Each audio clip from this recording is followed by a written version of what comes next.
Welcome to the Husky Hockey Podcast, your number one resource for all things St. Cloud State Husky related, college hockey related, life, liberty, pursuit of happiness. Everything you want is in this podcast, as long as it kind of relates to college hockey. I'm Weldie here, sitting with Andrew, talking about the Huskies weekend. But first, I want to ask Andrew, are you a big gambler? I did buy a lottery ticket based on my prediction last week, which turned out to be successful. I did not win the lottery ticket. My numbers, though, you'd like them: 4-1, 5-2. But I guess that only wins. That's only relevant for college hockey, for Husky scores, not the lottery.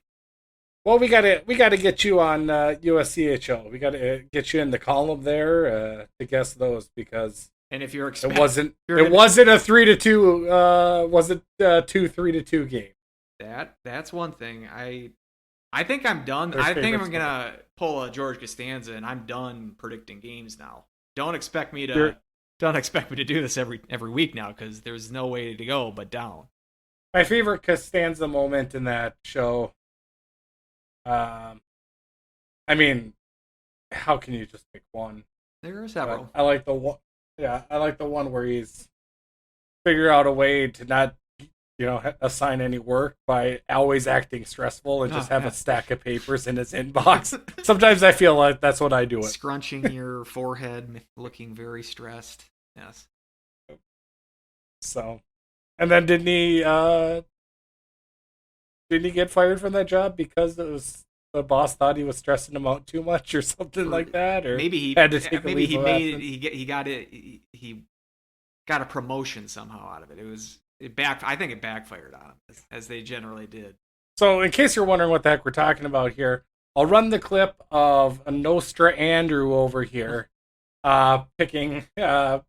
So we'll flash back just to last week. Here's the clip right now.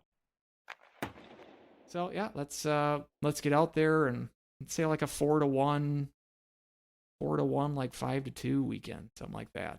I want to see some goals, and I want to see some good defense. That's a good recipe, right? Goals and good defense. Usually that is kind of the key to winning. I would say just have those. So there you go, like right on the head. 4-1-5-2. And it was a very scientific process that I have. I mean, you can tell I thought a lot about it, and I'll take the win. And for the Huskies' sake, from a Huskies fan's perspective, I'll definitely take the sweep. That's what it's all about. Let's go ahead and just dive right into the games. We were able to watch both the games. So on Friday's game up at Bemidji, 4-1 victory, and kind of with both Friday and Saturday games, you could tell there was just kind of one point where I felt there was just kind of a turning, where the game could go one of two ways. Everything can kind of go off the hinges, or everything can, swing back in the Huskies' favor. Last year's Husky team was really able to do that, not get rattled, able to right the ship, and that's what gave them their long run. When you just said hinges there, did you purposely make that sound like Hentges? I did not. That's just how I talk. But yeah, definitely, his two goals, and we'll talk about him in a little bit. But Bemidji scoring that shorthanded goal, and that's when you felt deflated, and but just Meyer getting it back in 50 seconds later, something like that, able to kind of right the ship, and after that it was just kind of a big relief and a big exhale, and that's when I knew, okay, the Huskies aren't going to let this one get away from us.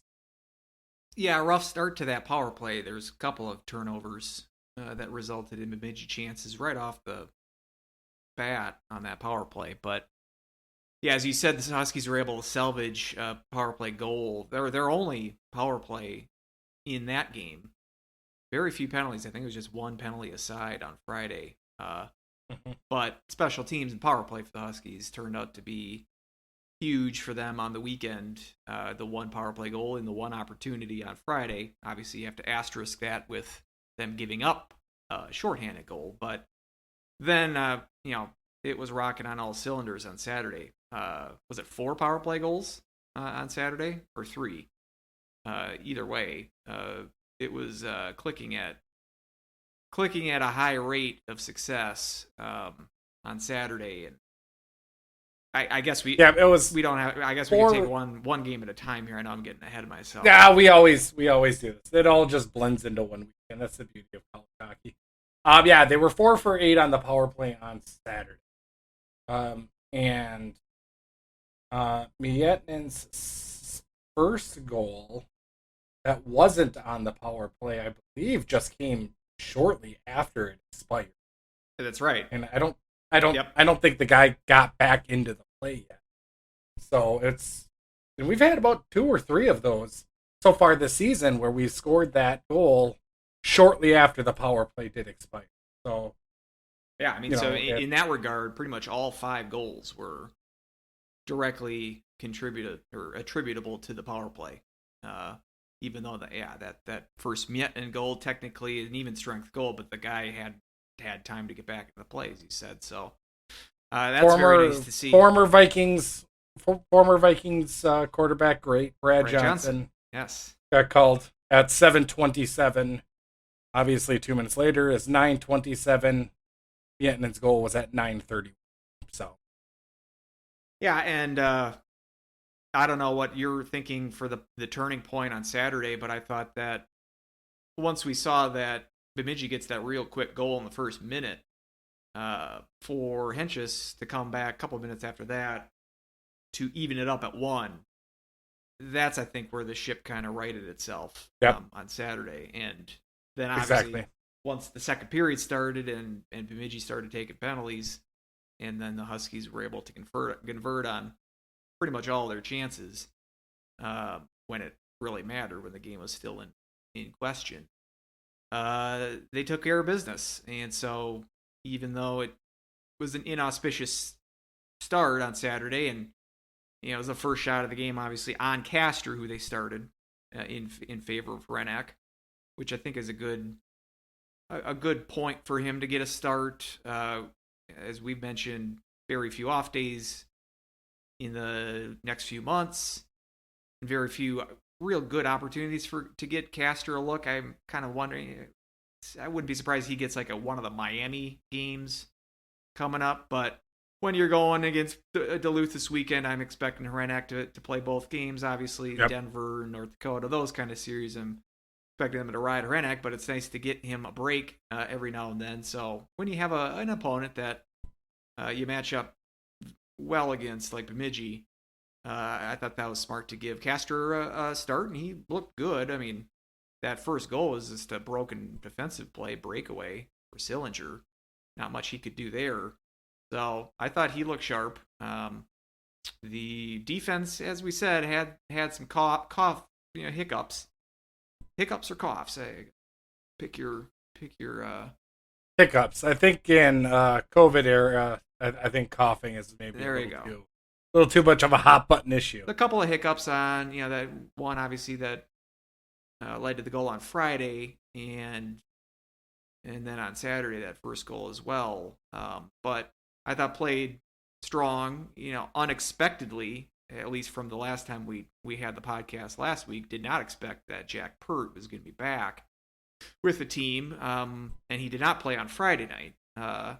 But the World Juniors being canceled, he was able to travel back and join the team on Saturday, and I thought he looked good. A shame that he missed out on that opportunity. Side note, I hope they think of maybe rescheduling that sometime in the spring or summer. It's a shame to lose that tournament experience, but it also gave guys we didn't see. Did we see Zemer? Didn't see him on Friday, certainly. I know that Jaycox got some time on Friday, and first action for him in a while. But I thought that Perbix was shaky on that power play, which resulted in the goal on Friday. The shorty, he kind of coughed up both, or he played a part in coughing up both of those turnovers. But other than that, I thought he looked sharp. And Lutke, Bushy, I thought these defensemen played well. So only giving up 3 goals on the weekend, always a good sign. Bemidji wasn't terribly impressive. I thought that top line though was pretty good. I mean, they didn't have much beyond that, but that was the 2 Cylinders and Iarulo, who scored that goal on Friday. I thought that's a pretty decent line for them. And once the Huskies kind of knew what they were dealing with, they're able to sustain or contain those offensive threats as the weekend wore on. So, yeah, like I said, 2 3-goal wins. I don't have a ton to complain about, and I think it's a good weekend to build some momentum going into the heart of the conference schedule, and your in-state rival in Duluth next week. So, very happy about this weekend.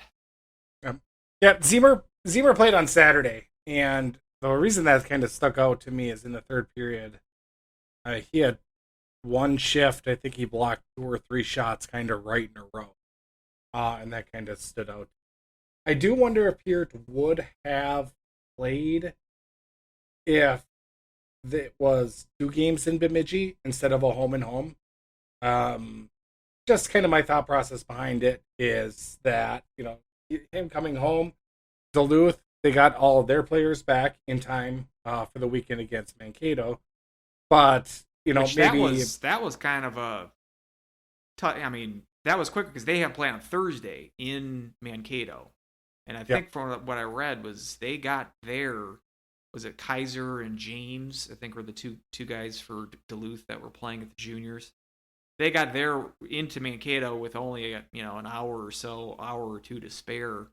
So, but I mean, so that was on Thursday. I think that was it canceled on Tuesday or Wednesday.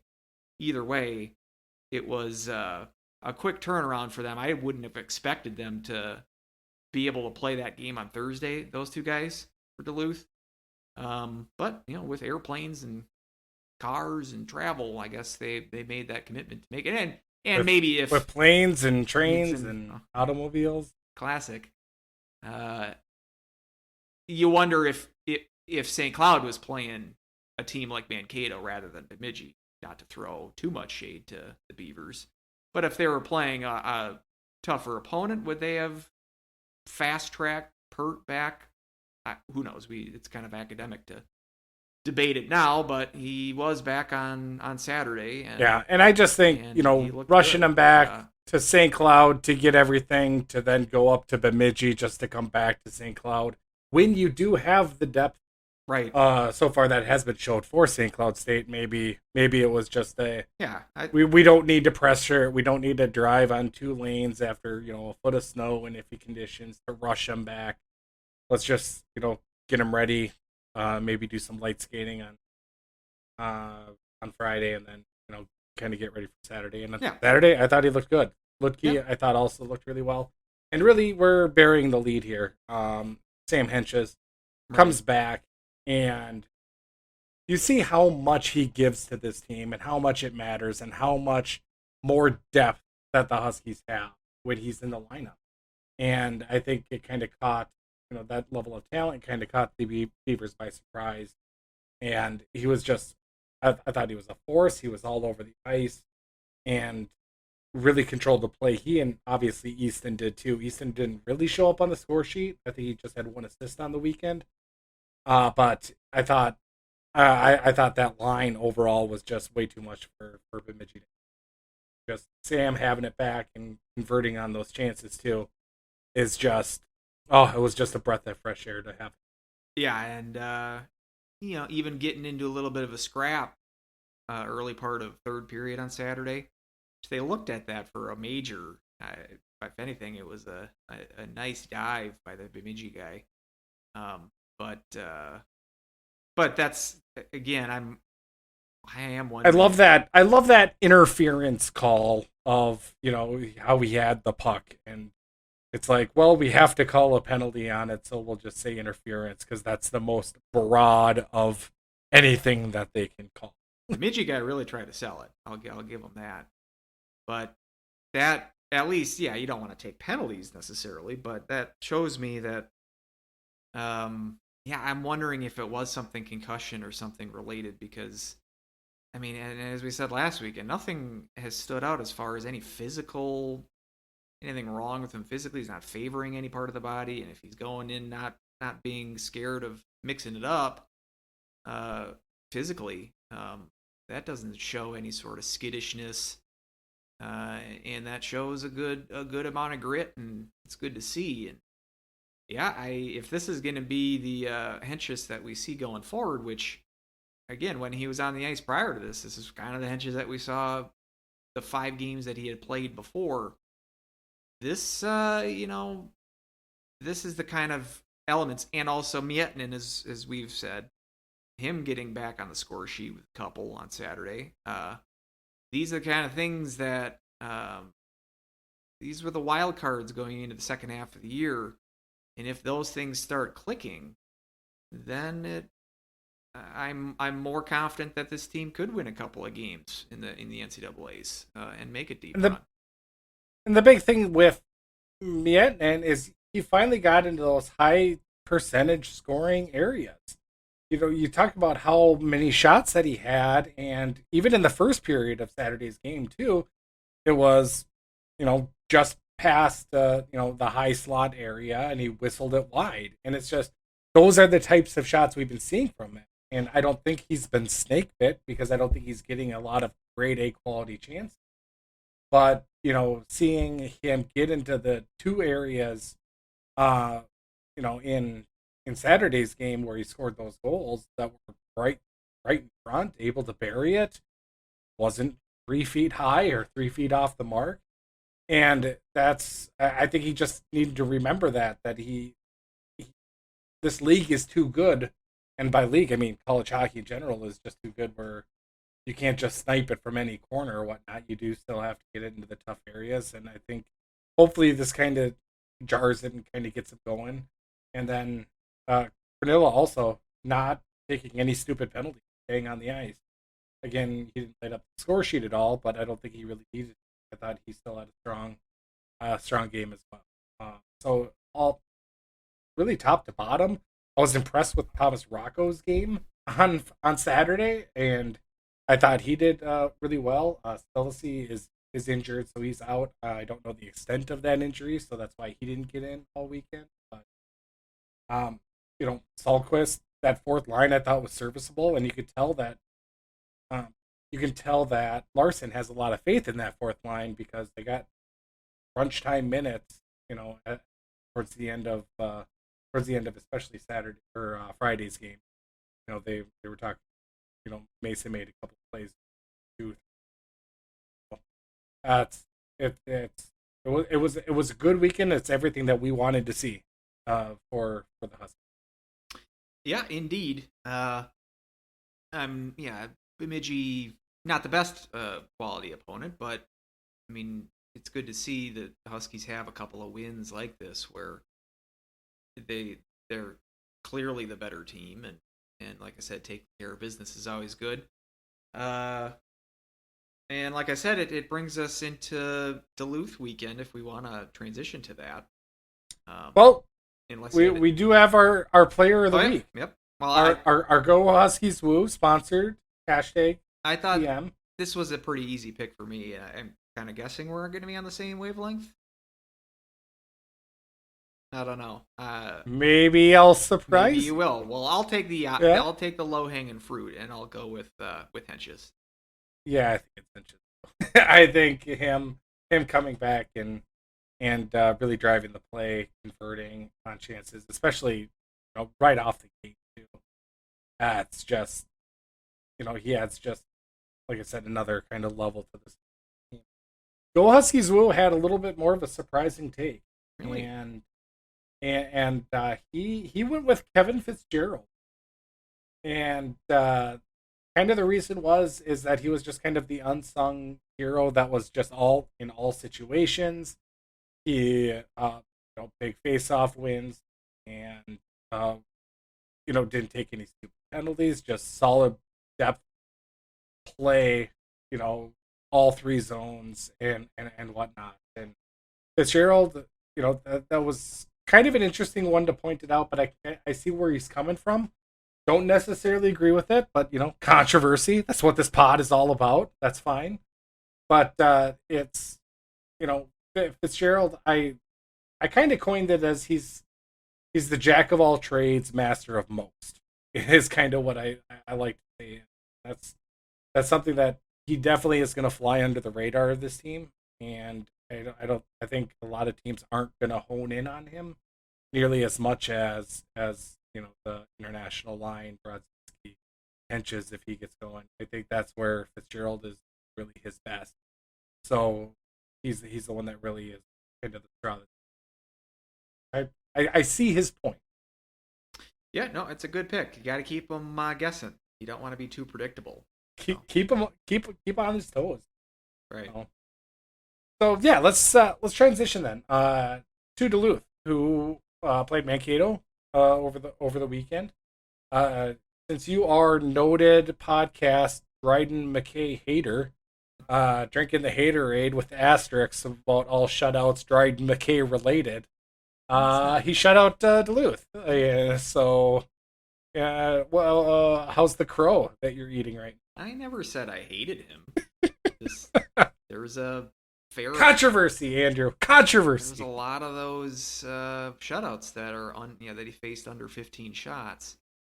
Part of it is he's just got a good defense in front of him. I think that doesn't allow a lot of shots to come through. But no, he's a good goalie. And not only that, but yeah, and Mankato is, when you hear about 15 shots or anything like that, you automatically think of like David Levenue's Cornell team that was just all 2-0, 2-1, boring hockey. Whereas Mankato, over the last few years, they don't allow a lot of shots because they were just able to hammer and always keep the puck away from the other team and really drive possession.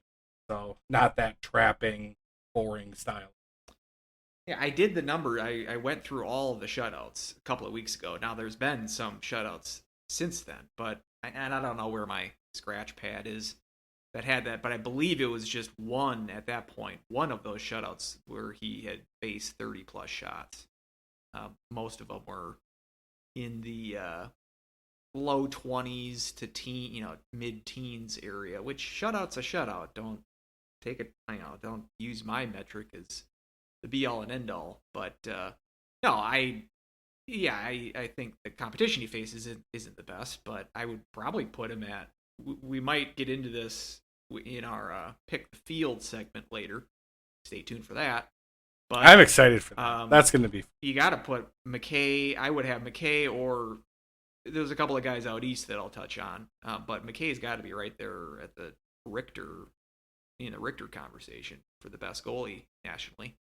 Just look at his numbers and the fact that Mankato's number one right now in pairwise. A lot of times that helps an award nominee how well your team is. So the Huskies found out earlier this year that McKay is a beast. They got shut out by him, added to that total. So no shame in getting shut out by McKay. And they were able to. You sent me the text in November, when we were joking about it in a few episodes ago. 3 shutouts under 10 shots, 8 shutouts facing 11 to 15, and just 2 facing 30 or more. 3 shutouts versus teams that qualified for the NCAAs. That's counting Arizona State in the COVID year, would add SCSU and UMass to the list. And probably Duluth. And probably now since then. But no, he's a good goalie. And Duluth is only able to get one past him all weekend. They did take him to overtime on that Thursday game in Mankato, so they got some RPI points out of that. Duluth did. So it wasn't a clean sweep from Mankato's standpoint, but a big weekend for the Mavericks, solidifying their number one position right now in the pairwise. yeah, we'll talk more about them in the pick the field segment. But why don't we talk? Did you see the game winning goal on for the on overtime that goal? Thursday goal? Yeah, I just saw a little bit of Yeah. a clip of it, just a kind of a breakaway, a long pass.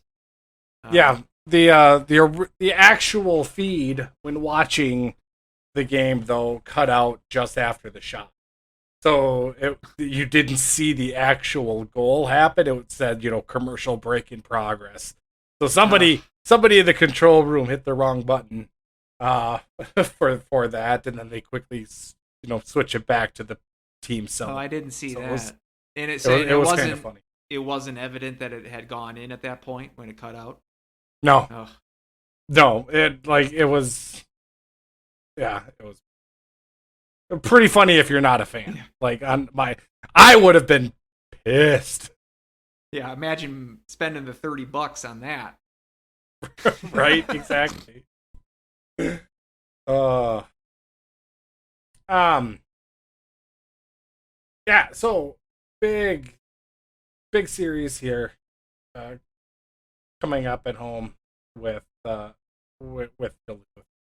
We've got them again at the end of the season in Duluth. I swear I was just about to say at the deck at Amsoil.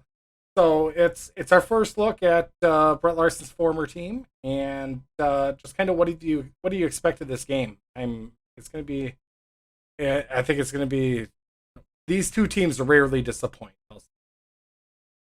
Yes, I'm expecting lower scores this weekend.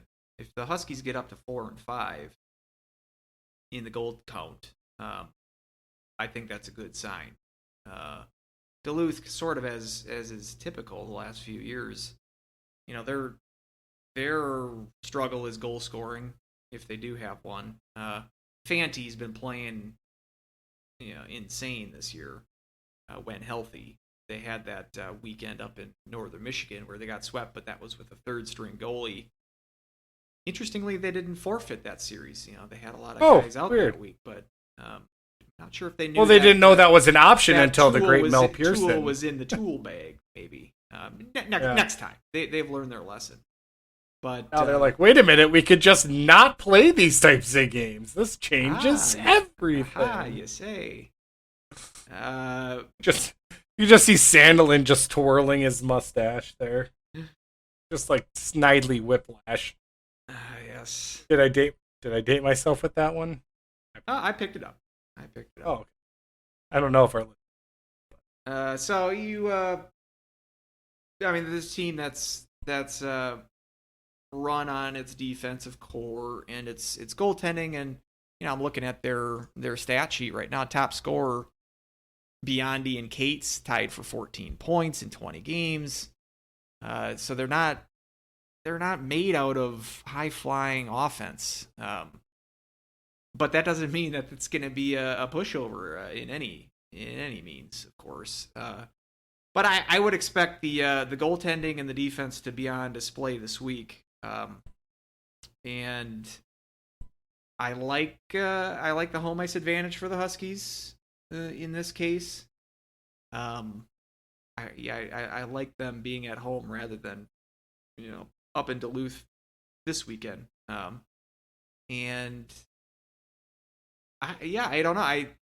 I give the Huskies the edge for the series, especially if we're going to see Hentges play like this.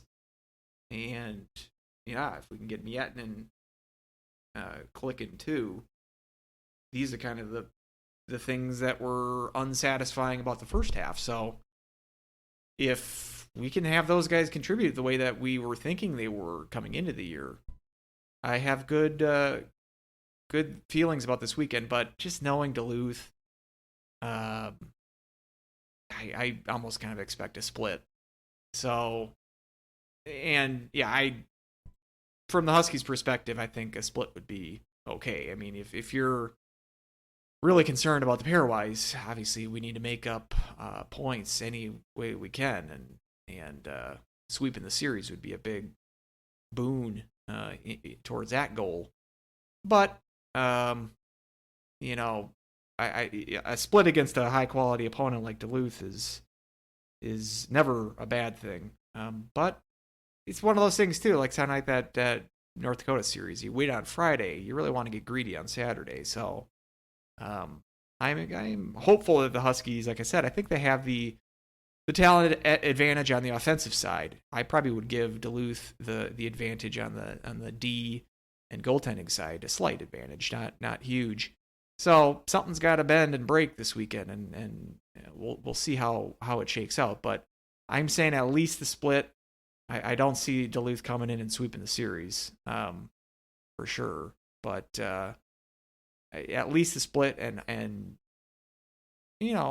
relatively optimistic that they can get 4+ points on this weekend. How about you? Yeah, one thing that kind of jumps out to me,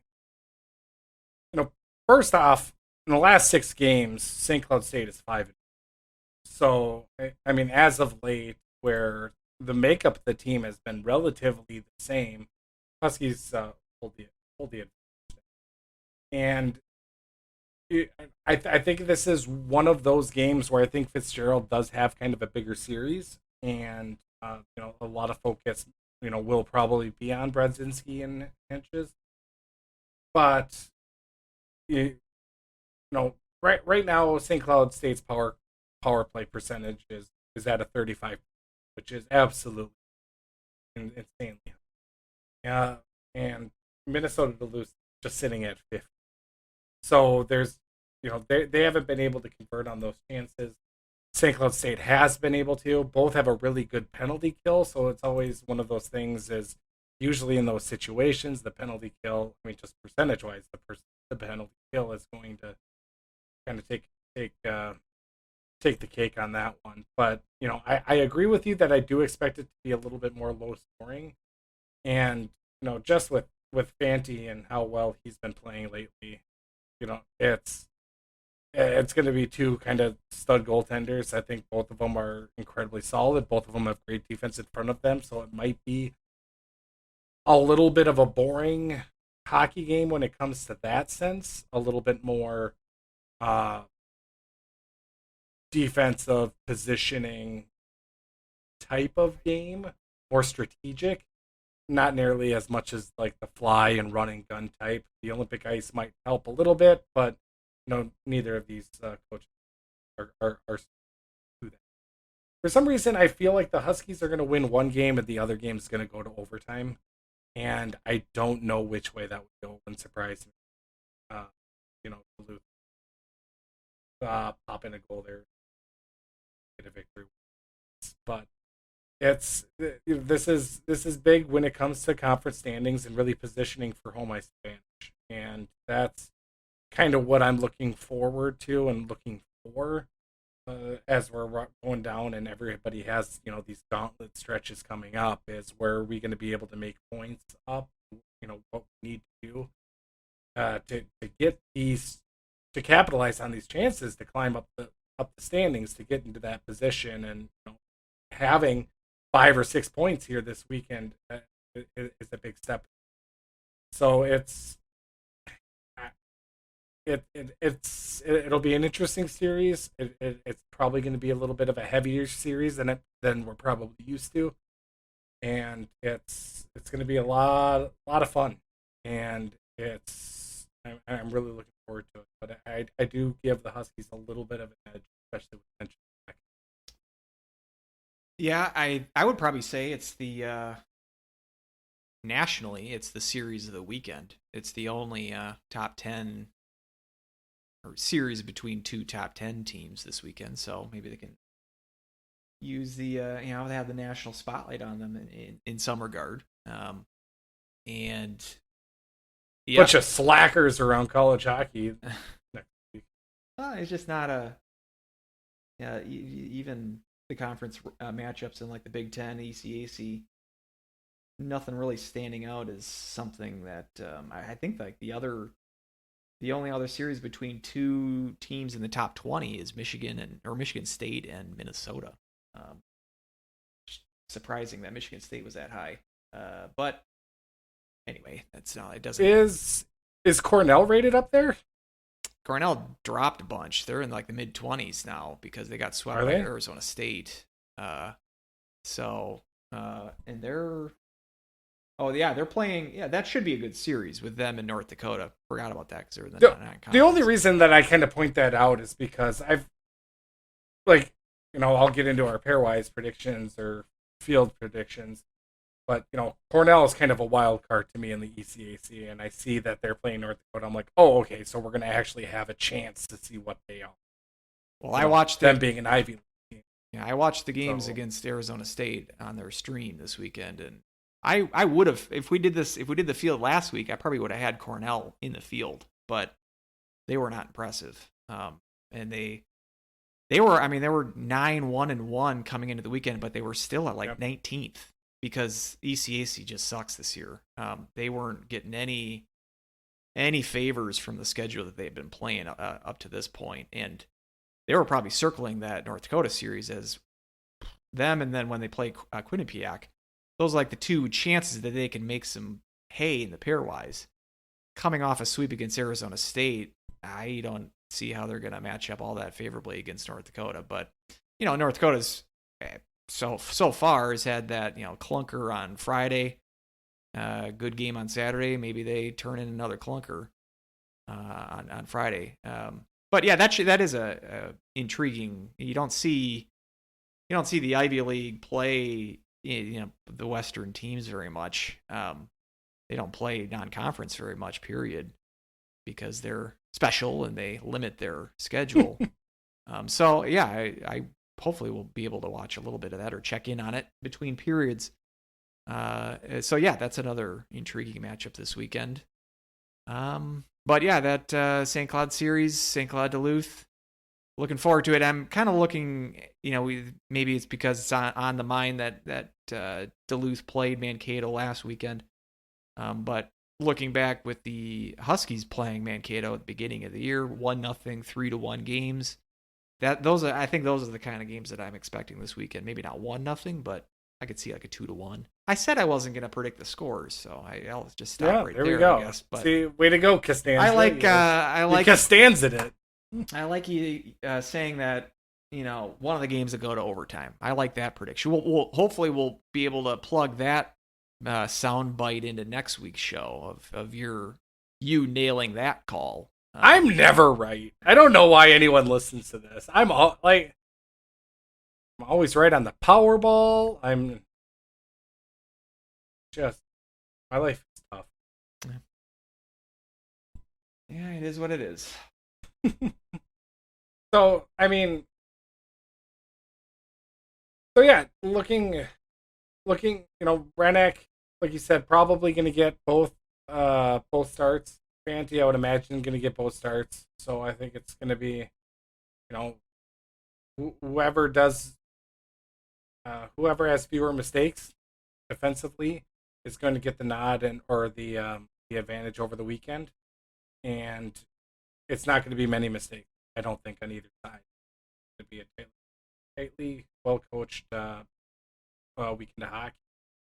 Yeah, I'm looking forward to getting into this gauntlet of a non-conference schedule we have, conference schedule. Conference schedule that we have.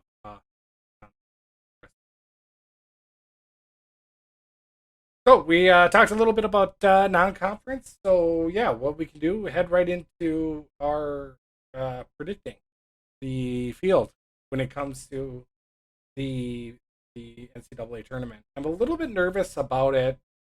It was just tough. Because, well, here I've always said, as college hockey fans and whatnot, you could start looking at pairwise at at calendar, switching over to the new year. But even this weekend, the Huskies were 7 in the pairwise, jumped up to tied for first, and then dropped down. Now I think they're sitting at. So, even now it still seems like it's incredibly volatile. So even now, when I was going through my picks and whatnot, I was still having a little bit of trouble, and I was still having a little bit of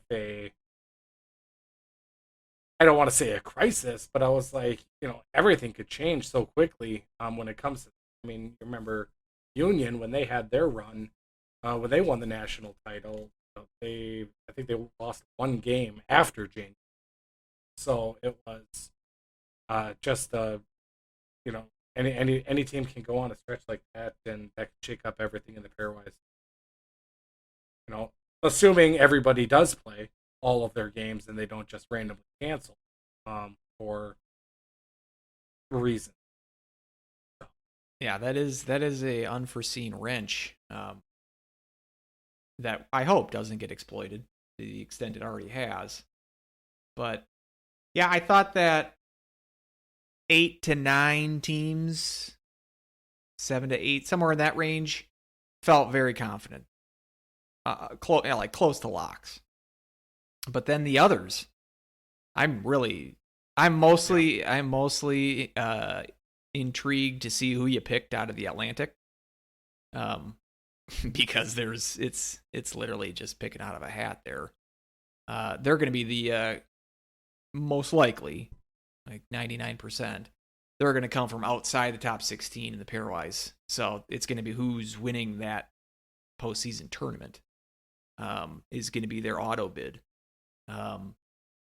And there was, I might even make changes while we're doing this. There was the last few teams that I had in, I have even on the bottom of my sheet here, just the others under consideration that I might, I would easily put those teams in as well. So how do you want to do this? You want to start with the NCHC, like go conference by conference, or do you want to just I think do all of them? To keep the audience listening and help our time, we got to do NCHC. That was probably the easiest of the conferences, but yeah, we can do that. And I've made it. I've said many times that I think 5 teams are coming out of it, and you can guess. So what I think what we do. I mean, let's get Atlantic hockey just out of the way. Who'd you have? So drawing out of a hat. The funny thing when I looked at Atlantic hockey is I saw Mercier. They are sitting there at hockey. 4-10, but they're 1-4 in overtime.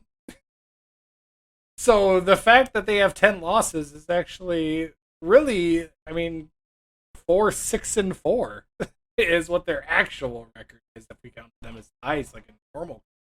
Well, AIC as well has lost a slew of. They're actually the top team right now in pairwise out of the Atlantic hockey teams, but their record is something like 4-9 and something. But I think they have 4 overtime losses, so it's deceptive. Michigan Tech as well. Michigan Tech's lost 5 overtime games. So, yeah, they're 1-5, I think, in overtime. So the full record that they display is 10-8, which doesn't sound that impressive, but 9-3-1, I think. Yeah. In regulation, just 3 regulation losses. So, yeah, the overtime loss or win, overtime records can make this a little tricky just on the face value. So you're taking Mercyhurst? Mercyhurst? No. So drawing out of a hat, I picked Canisius. I was either between them. I ended up going with Bentley. There's a theme in this where I look at really good goalies that are having good years. Bentley's goalie's been elite this year, at least stats wise. He's 3rd or 4th in the country in save percentage. And I thought about Canisius. I'm kind of rooting for either Bentley, Sacred Heart, or Army, because those are the 3 teams that haven't gotten they've never made the tournament out of Atlantic hockey. Everyone else has. So I kind of would want to see some fresh blood in there. Bentley's leading the conference right now in points. There's an uneven number of games played. And they beat BC earlier. They beat Ohio State earlier this year. So they've had some surprising non-conference success. So yeah, I'm rooting for the first timers. Let's hope. I'm going with Bentley. Canisius, I just kind of went by goals scored and saw that, Bentley is leading in Atlantic hockey, but they also have a negative goal differential. So that's kind of why I avoided them and just went with Canisius and say, yep, that's their one. I had them at first, and then I erased them and went with Bentley, mainly because of their goalie. But it's a crapshoot. Yep, exactly. So where you want to go next? How about ECAC? Do you want to? Let's just do let's go east to west. Let's just do east. Okay. ECAC. Really, I've got two coming out of there. I've got Quinnipiac and Harvard. Same exact that I had. Quinnipiac's obviously the no-brainer. Yeah. This is similar to CCHA where I'm thinking that the tournament is going to be, again, and right now, Quinnipiac's the only team above the cut line in pairwise out of the ACAC. So if let's say the conference tournament was to start today, if they were to get a second team in the tournament, it'd have to come from a tournament winner winning the conference tournament. I think it's more possible in the ECAC than, let's say, the CCHA that will happen. It's a bigger league. Quinnipiac last year, even when they're playing 4 teams in the conference, and they were clearly the best team, they did not win the conference tournament. St. Lawrence did. I watched a little bit of Harvard over the weekend. I liked what I saw.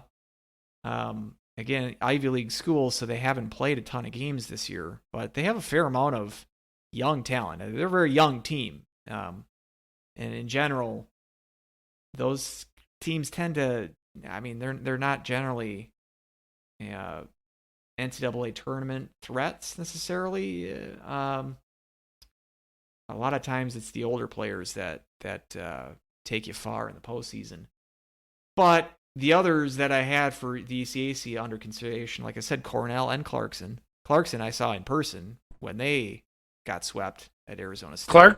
Clarkson's on my bubble there after seeing what Cornell did against Arizona State. Like you said, we would have done this last week. I think we both would have had Cornell. Yeah, but I would have had Cornell instead of Harvard. And yeah, I even think Cornell beat Harvard earlier this year. But I was not impressed with Cornell's goaltending situation. They don't even have like a sure number one. Clarkson would be a decent pick because with the Ivies all taken last year off, not only did they lose some guys to the transfer portal, but just the fact that they don't have experience playing as a unit, whereas Clarkson does. Clarkson played a full season last year. I'd almost like to give Clarkson the nod for the second ECAC slot for me, but like I said, I saw him in person and I didn't find him to be very impressive. Maybe it was just an off weekend for him, but I'm going to say that Harvard is going to win the tournament, and that's how they're going to get in. I don't know if they're going to be able to. Plus, I looked at their schedule and they play the Bean Pot. They play Quinnipiac twice in the second half, so they have some opportunities to get some big wins against some pairwise contenders, whereas Cornell and Clarkson have more limited opportunities for that. This ECAC is down this year. It's very possible that Quinnipiac wins the ECAC tournament and they just get one team in. Would not be surprised there, but yeah, we matched on that one. I wonder if that happened, and depending who that other team gets in, if that's going to cause maybe a minor uproar with how the pairwise people are. Like if there's a 6 NCHC team that gets in instead of a second or a third, or a second ECAC, people are. It's possible. I'm open to controversy. I'm open to moving beyond, maybe not beyond pairwise, or I'm open to a discussion of a different approach to selecting the tournament. I think that the reliance on the pairwise, it's not perfect. It's better than the smoke-filled rooms, but I thought what we saw last year, I almost think the committee went out of their way to avoid the impression that they were favoring certain schools and not. I think that's kind of why they put 3 WCHA teams, for instance, in. I don't think they deserved 3. So I think using the RPI or some mathematical equation, but then ultimately leaving up the last couple at-large spots to the human element, I wouldn't be necessarily opposed to that. But yeah, and I think I think ECAC, that's going to be one, and you kind of nailed it. Whereas I think Harvard wins the tournament. Like if Quinnipiac falters somewhere during the tournament, Harvard is that be a force. So I agree with that. Alrighty, Hockey East. Hockey East. This was tricky. Yeah, exactly. Because obviously, you've got defending champs, UMass.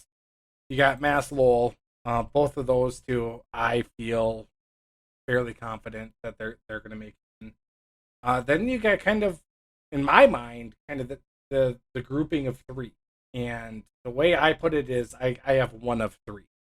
I didn't go 2 of 3 here with, and then correct me if you have somebody else, either Northeastern, Providence, or BC. BC has kind of come on a little bit stronger over the last couple of weeks versus having, really both BU and BC had terrible started thing. I do have Northeastern as my 3rd, and that might be a little bit too safe of it, but all of them are kind of clumped together in the pairwise in that fringe category. So to speak. I mean, you've got Northeastern at 12, you got Providence at 16, BC at 18. So that's where I kind of ended up with Northeastern getting a little bit of a nod, but yeah, that's kind of where I see things fall. So what do you have? The only one I'm confident on is UMass. I actually had 4 teams in from Hockey East. This was the biggest, I think, question mark is, do I get 3 teams from Hockey East and 1 extra out west, or do I have 4 teams from Hockey East? I still think think that, I mean, early in the year, Hockey East was doing terrible in non-conference. They've righted the ship. They're third best in win percentage among the conferences right now, mostly due to handling Atlantic Hockey and the ECAC in their non-conference. So they're 1-5 against the CCHA. Yeah, that's not impressive. So even I'm thinking 4 teams might be a stretch. I had UMass, like I said, they were the one team of this 4 that I feel confident. I would bet money on the fact that they're going to make the tournament. I like Northeastern and Lowell. Getting back to goaltenders, both of them have premier goaltenders. Lowell has this Owen Savory transfer from RPI, putting up video game numbers. Devon Levi, he was the starting goalie for Canada in last year's World Juniors. Check out his numbers. I would say Richter finalists, or between the Richter, I'd say it's between McKay and Levi right now.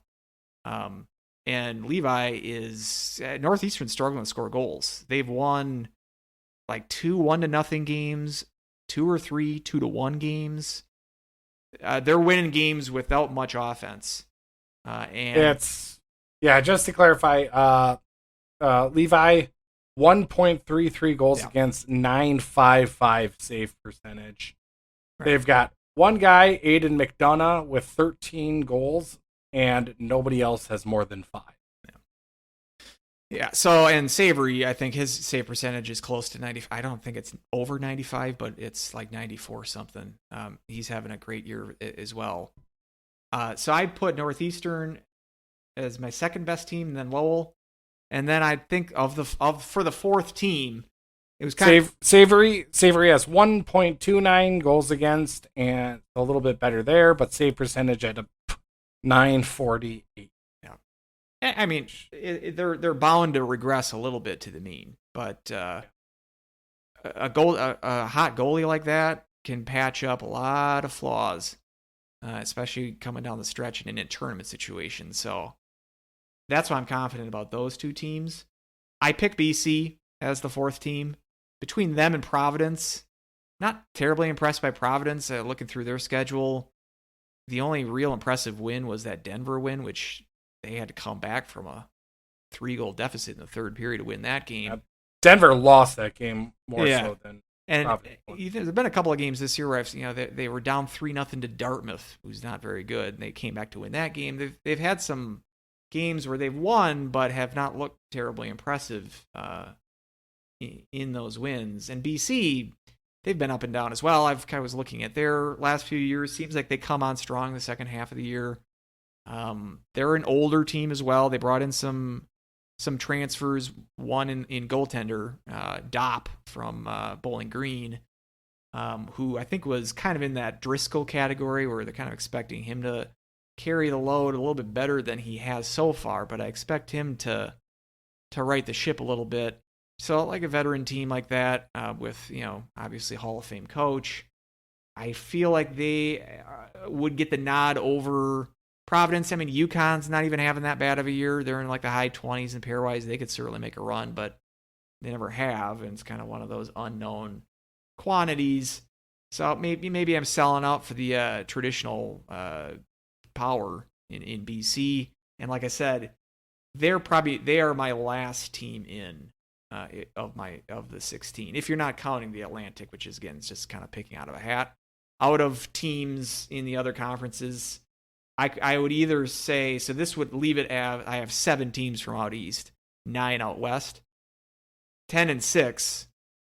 I could definitely see that happening. And if it were to be only 6 teams in the east, I would drop BC from that field. I feel more confident with UMass, Northeastern, and Lowell for sure.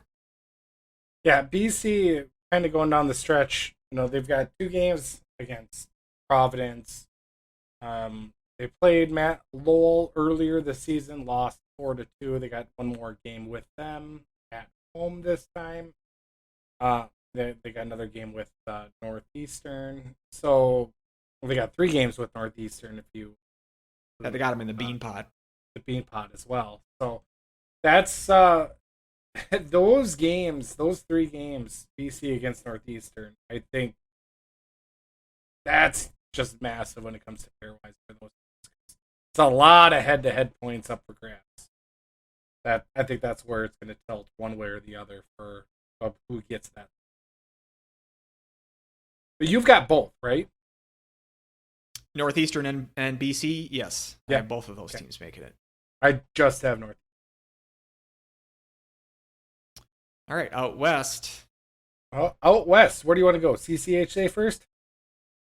Well, sure. Or do you want to go Big Ten? CCHA is easy for me. I got one team, Mankato. You got just Mankato, huh? I did end up picking Michigan Tech. And they would be, I would consider them strongly. My thought process, other than the ECAC, which is a neutral site tournament, CCHA is still doing, I had to check this, they're still doing the same format the old WCHA was doing, which means best 2 out of 3 first round, which means Mankato is going to play St. Thomas. They're going to win that series by 15 goals differential.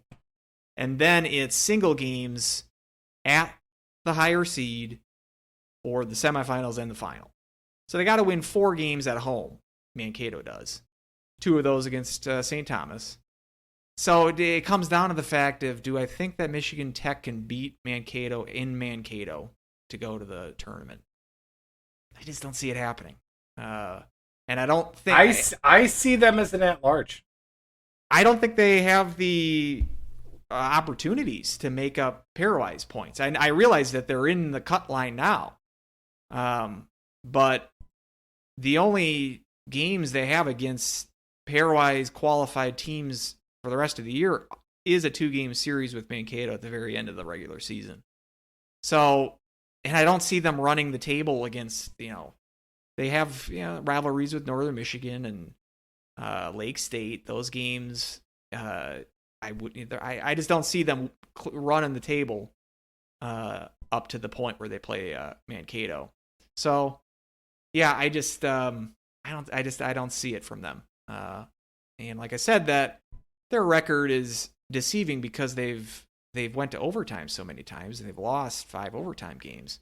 But that kind of tells me that they don't have the finishing touch to beat these kind of teams I'm talking about in regulation. And so, yeah, they were, like I said, I could definitely see them being in, it would not shock me if they were pairwise qualified, or if they did, let's say, win a game in Mankato to win the conference tournament.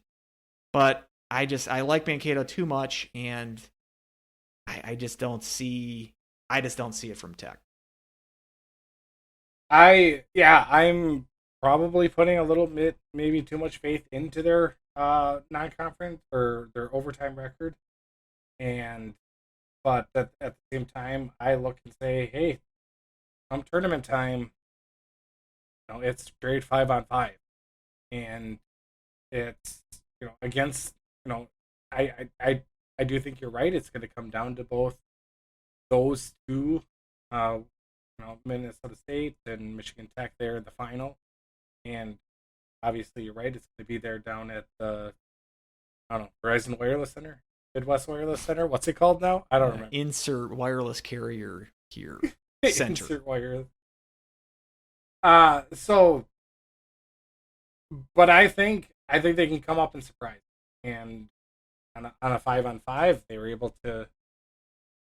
Obviously it was a scoreless tie against Michigan. They lost 2-1 in overtime against at Minnesota State earlier. So that's I don't see them losing a lot the rest of the season, and so I don't think it'll hurt their pairwise too many times. And I think they're going to benefit, still from those wins, still be on the cut line. I think I could definitely see it happening. It was, like I said, one of the toughest calls. As you can tell, it's overall with all of these pairwise and whatnot, it's so tough to find dominating this year in college hockey, and it's the clear-cut ones. Everything is so far gray. I saw a joke that there are 2 number 1 seeds, 7 number 2 seeds. There's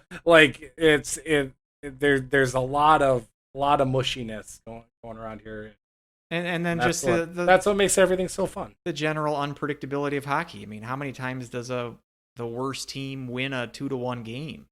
What happens if Levi from Northeastern gets hurt for a month, and they go in the tank? These are the unknowns that. What if McKay faces more than 15 shots? There you go.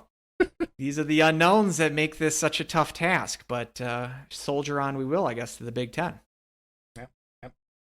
Big Ten, I've got 3. I've got Michigan, Minnesota, and Ohio State. Okay, I got Michigan, Minnesota, and Notre Dame. It's kind of between Notre Dame and Ohio State. If I was to have that 10th team out west rather than 9, I might think it's more possible that both Notre Dame and Ohio State get in rather than Michigan Tech get in. They're both flirting on that cut line for the pairwise. I think Ohio State's in it right now. Notre Dame lost to Niagara over the weekend, split against them. Not great. But they were playing a backup goalie in that game.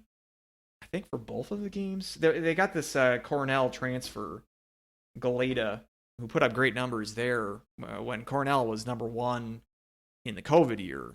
He was might have won the Richter that year, and he was certainly a Hobie contender as well. So I like him in net rather than Ohio State, who's got this freshman who's playing well so far, but Ohio State didn't have much hype coming into the year they've really definitely have overachieved. I just don't think that they're gonna keep it up. But I could, like I said, I would not be surprised if Big Ten gets 4 teams in. And I was on the fence about, like I said, Ohio State, Michigan Tech would have been my 2 teams that they're the first 2 teams out. Like if I was to replace any teams, those 2 teams would be the ones that I would replace them with. But yeah, I guess I like Notre Dame slightly better than Ohio State. But Michigan and Minnesota, I thought those were pretty solid picks. So. Yeah, and Crash likes Ohio State a little bit more. They're sitting at 12 in Crash, whereas 15 in. So, Ohio State, I think, is going to have a lot more of those chances. Where you kind of say that Michigan Tech doesn't have those chances, and I agree they don't, for those quality wins. Not, they do have a few games there left against the Michigans and Minnesota, not where they can. So Notre Dame, I was hovering Hammond and Hahn back and forth, and my notepad looks like just chicken scratch when it comes to all these other teams that are on the cut line, basically. So, but basically, I was like, who am I bumping? Maybe I'm bumping Michigan Tech. That's really the only, maybe not. Maybe Harvard. ECAC only gets 1. So I don't know. There was a lot of things going into play, but ended up deciding just leaving Notre Dame out, playing like their head coach did. Peace out. You're out of here. All right. Well, I guess that leaves the good old Nacho. But you don't have Wisconsin. I do not have Wisconsin. Okay, just making sure. I had to do a lot of research about them. Where are we on that, by the way? The race to 10 wins. Because I saw that they had a holiday tournament in Milwaukee that they had to go to overtime to beat Yale, which I believe Yale is 59th in pairwise. They are. And I guess we have to and count 59 in crotch. Well, all right. Then they're the unanimous worst team in college hockey. But I guess are we going to count for the 10 wins to Wisconsin thing? Are we counting overtime wins? I guess we have to. I mean, maybe we don't have to. I don't. Because I look at 3-3 as a farce. So it's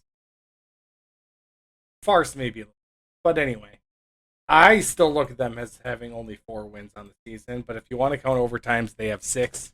We'll count. We'll keep 2 tallies, real and then inflated. Yeah, there you go. So where are their 4 wins the rest of the season? They play Michigan State twice, I guess. No, they already got swept by Michigan State earlier in the year. They only play them once more at home. Yeah, two games. Yeah, get this. So they got Ohio State and at home this weekend, and then they got Michigan State at home next weekend. They have not. Then they go to Penn State. That will be the first time that they play outside the state of Wisconsin since before Thanksgiving. They've played 8 home games and then those 2 games in Milwaukee over Christmas. So Big Ten, and they were able to really make hay with that home cooking schedule too. Let me tell you. Yeah, exactly. And no surprise, Big Ten has the best non-conference record, which is definitely helped by their 17-6 against Atlantic Hockey and their 12-2-1 against these. And someone do the home and road split there, because I know that Penn State played at Army this weekend, which was not scheduled. They were the cupcake they had on the schedule was Maine at home, but that was scrubbed for COVID. So then it was a very kind of last minute thing that they ended up traveling to West Point to play Army.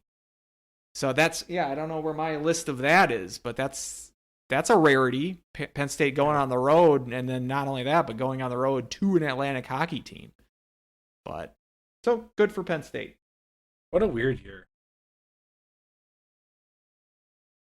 So I guess before we switch it over to the Nacho League, Independence. Do you have Arizona State, Alaska, or Long Island? I don't, although I don't think it's likely, but I don't think it's terribly out of the ordinary that Arizona State makes a run here. Their schedule hasn't been bad. I think Cratch has them top 20 strength of schedule, something like that. When last time I checked. And their schedule 16 strength 16, which is that's not bad. And the tough part of the schedule is pretty much done. I mean, well, they got BU this weekend, and they're not lighting the world on fire, but at least they're traditional power. But then they got RIT, they have Long Island, they got 4 games against Alaska. So they got Mankato. Oh, that's right. They got Mankato. That's a toughie for them.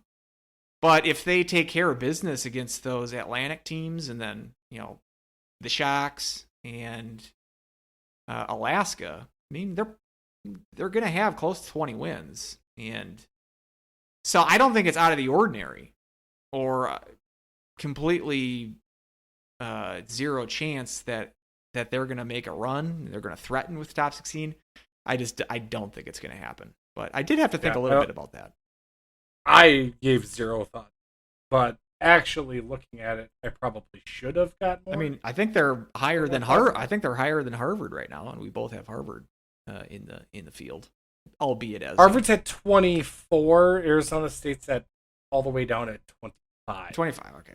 So one off, but right there in the meat of the 20s. Yeah. So, but yeah, Crash has them at 20.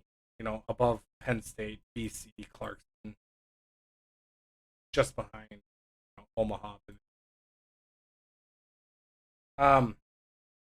Yeah. So NCHC, I've got 5. So Me too. I did have to bump them. I don't. Basically, what I think it's going to come down to for Omaha is going on the road to probably sweep somebody like if it is a St. Cloud or a Duluth, a Denver, a Western Michigan. Like, do you see them sweeping? No. Maybe they could squeak by with the 3. If they do go to 3 and win, and then winning a game in the tournament, I don't see it. So in the end, I think they just lose out, which is kind of Omaha. That's just kind of what they do. Is they just kind of and end up falling just a little bit short, a little bit by the way.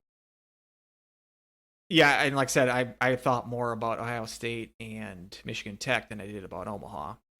So we have the same 5 teams then, unless you're sneaking CC or Miami up in the mix. I am not. Yeah. So Denver, North Dakota, St. Cloud, Duluth, and Western, all coming out of the NCHC, which that was the easiest call for me, just because maybe just because I'm most familiar with this conference and seen all these teams multiple times and feel like I have a good, well-rounded opinion about these teams at this point in the year. So yeah, I was looking for a way to get Harvard or Omaha.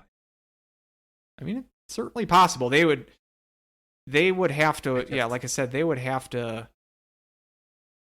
Like, are you thinking when St. Cloud was 6th place in, what was that, 2015? What they had to do is they went on the road, swept Omaha in the playoffs, and then they won a game in the Target Center to make it to the title game, which they lost to Miami. So you got to put yourself close, and so St. Cloud got in as an at-large, being 6th place, finishing the year in 6th place. But that means you gotta, at the very least, win that first round playoff series, and then probably gotta win a game in Target Center, or they played the X now. At least win a game there. Isn't it like Omaha has never made the the neutral site tournament since like 2008 or something. It's been like since their CCHA days, I think. They typically don't do well in the conference tournaments, which doesn't mean they can't do it this year. But I just, of those teams you mentioned, like who are they going to go on the road and beat in the first round? Probably I would say Western, because they did beat them, split them a couple weeks ago. So, I mean, they've won a game there. I could see them winning. I don't see them going into Denver and winning a series. I don't see them going up to Dakota and doing that. So they made it to the Frozen Four not too long. That was the year that St. Cloud beat them in the playoffs. That was the year they made the Frozen Four, because they were third place. They were third place that year. Oh, okay. When you say neutral site tournament, oh, you mean conference? In the conference, yes. Gotcha. They didn't make it at all when they were only in the WCHA for 2 or 3 years. Didn't make it in any of those years, and they have not made it. Never made it to Target Center, or they had not made it to the X. And of course, they were in the tournament. But yeah, they did make the Frozen Four that year because they beat Harvard and RIT to get into the Frozen Four. I was just looking too, and I was like, oh, that's right. That was that double overtime game. I was at that game. I was at that playoff series. Yeah, when Morley scored from Bennick in double overtime. And I just looked at that Omaha team and just back memories. Like, that was a juggernaut of a team with, Gensel, Ortega, and Pope, then Vessel, Kaprizek, Randolph, had Avery Peterson for depth. Was that Snuggerud? I mean, that was a heck. Massa? Was Massa their goalie then, or was that Weninger? Massa. Okay. Yeah, I didn't realize, by the way, I mean, I'm not the biggest NHL guy. I mean, I've watched a lot more this year than I have in years past. I didn't realize that Gensel is just a stud. Like, he had like a 40-goal year a couple years ago. It's like, I guess I didn't know that. But yeah, he's one of their better players. So yeah, I think NCHC getting 5 teams. I got Big Ten with 3, CCHA with 1, Hockey East with 4, ECAC 2, Atlantic with 1. I could definitely see that being 10 teams out west rather than 9 that I have now. Tech was a tough call. Providence obviously was a tough call with that Hockey East. Whether or not they even get 4 teams in, probably might be more likely they only get 3. These were some tough calls on those, and I could definitely see ECAC only taking 1 team as well. It might come down to whether Quinnipiac is gonna win the conference tournament or not. So it will be a interesting next 2 months, 2.5 months, I guess, to see how this all shakes out. But yeah, I'm glad that we kind of put this on paper, and we'll come back to this.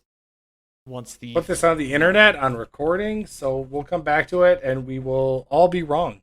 I'm completely sure.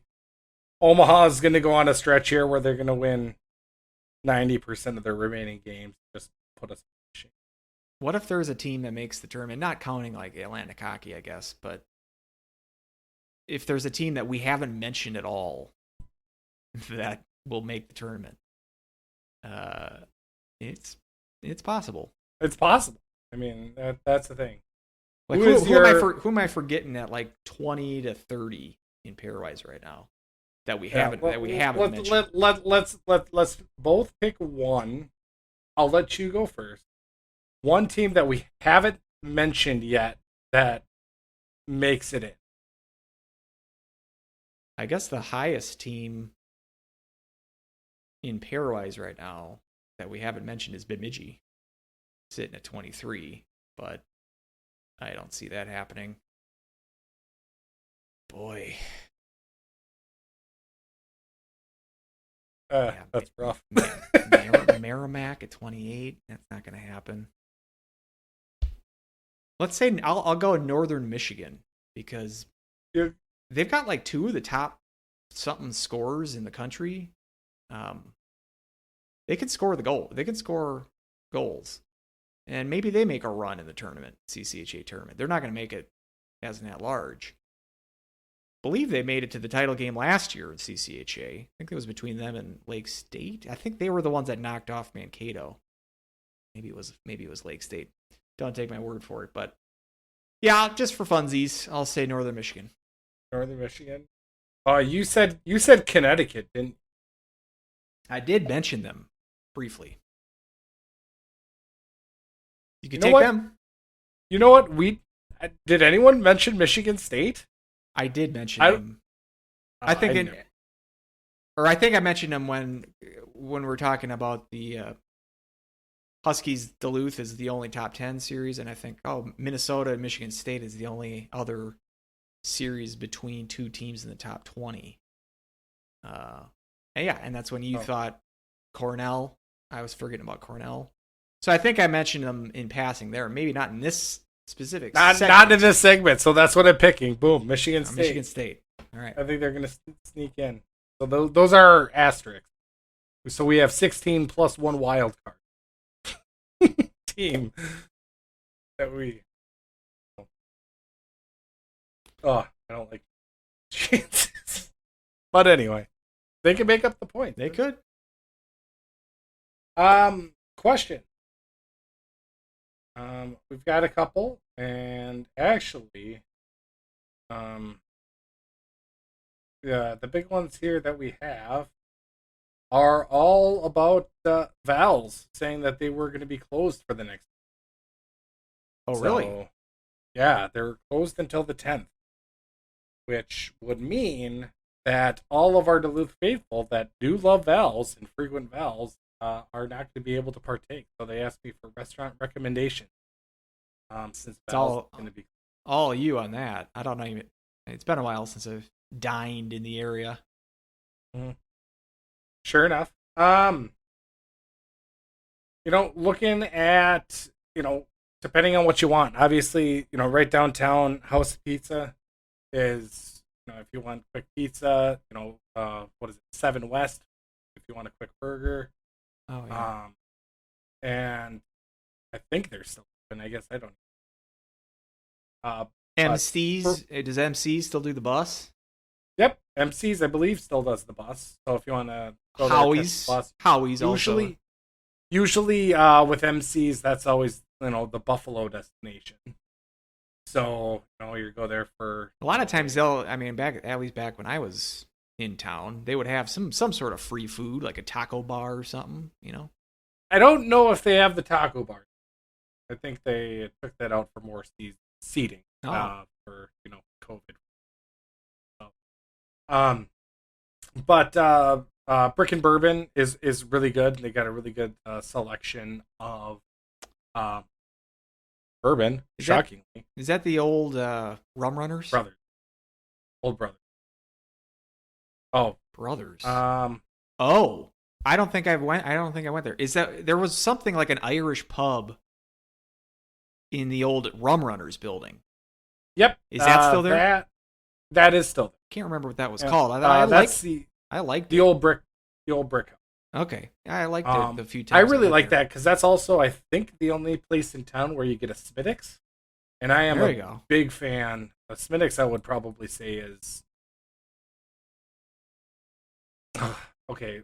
Like, here's the thing: is that I used to hate Guinness, right? I used to just hate it. I went to Ireland, had Guinness, and it's amazing.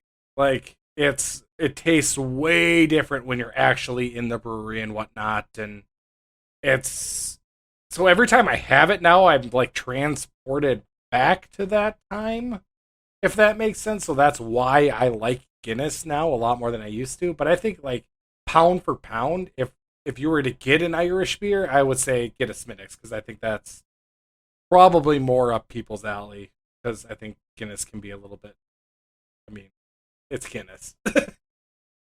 There you go. I also like Crooked Pint. That's a good place. That's I believe that's technically in Park, but that's a good place. So, a couple of food recommendations there for you, but Brick and Bourbon, Old Brick House, and obviously White Horse. If you want, that's still open. Bit, yep, a little bit off the beaten path. I know that the guy passed away a couple years ago. The guy that owned it. Their Brussels sprouts they're so good. All right, we got a recommendation for the Brussels sprouts. For the Brussels sprouts. A Smittix at the old brick house. Smittix pair back with the pretzel sticks. The pretzel sticks are one of a kind. And they've got like this special Guinness dipping sauce as well. That's incredibly good. And then the brick and bourbon, they've got like a smoky old fashioned, where it comes under glass and it's got the smoke going through and whatnot. So you lift up the glass and the smoke a little bit on. Pickled loon still around? Yep, pickled loon is still around. So it's basically the same since I left 5 years ago. Sounds like, except I don't think I went to that brick and bourbon. I don't think I went there. Brick and bourbons, I really. There's not the press anymore, so I think that's changed. That was that whole arson deal, wasn't it? Arson.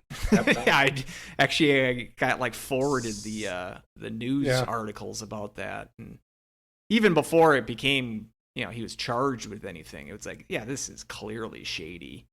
It was one of the worst arsons I think he could pull off or try to. Is anything in that space? No. Did they plow the building down? Like, is it? I mean, that's prime real estate. Yeah, and that's the thing. I think people are still kind of waiting on what to do with it. But like, Cowboy Jackson's closed because of some damage to that. And rumors are kind of swirling around about why they haven't fixed it up. I mean, that was several years ago, wasn't it? The arson deal. A couple years ago. And they're still closed from that, the Cowboy Jacks? Yep. So both of those spots are doing nothing. Yeah. Wow, someone's got. But I think Cowboy Jacks is more closed a little bit more for the cost to reopen at this juncture, like at this time, versus what you can get in the insurance money. And then apparently they bought half the land, so they want to expand a little bit into that area. So, and I don't know the whole ins and outs of it, but there's always, you hear PS and rumbling what they're going to do with it. And obviously, by the end of the telephone line, everyone's speculating that they're going to turn it into a Costco or something. Yeah. A second Costco. Right. Or something. Who knows? But it's, so the last I heard about it was, Cowboy Jack's got, is going to buy half of that land, the other half of the city is have.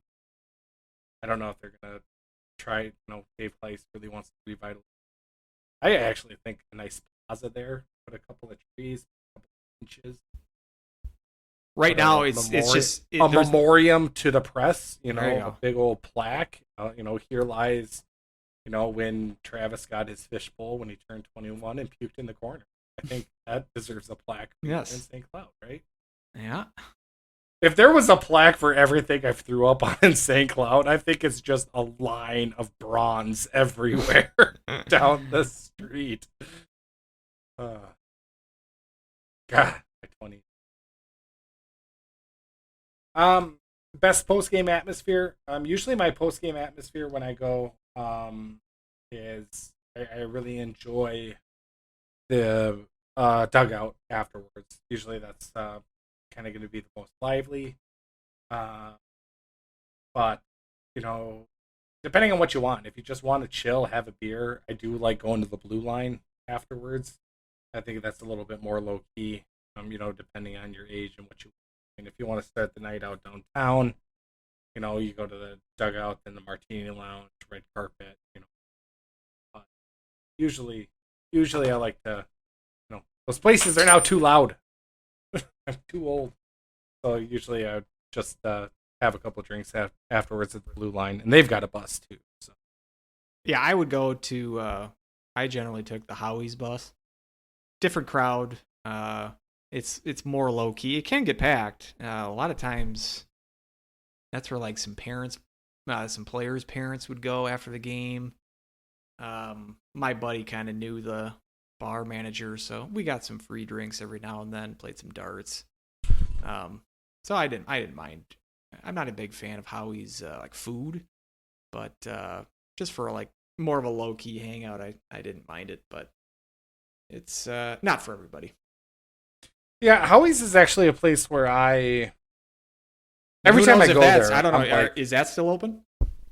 yeah, I mean, I think. Like, I say all these things too. It's like, It's a little you bit know, further down in I've got downtowns too. So I've got a 4-year-old and 20-month-old twins, or 21-month-old Right. twins. So it's like I can't get out. I can't do Right. anything anymore. You know, and loading up the twins to go out to eat for anything is an ordeal that takes 45 minutes and 3 minutes or 30 minutes of screaming and crying.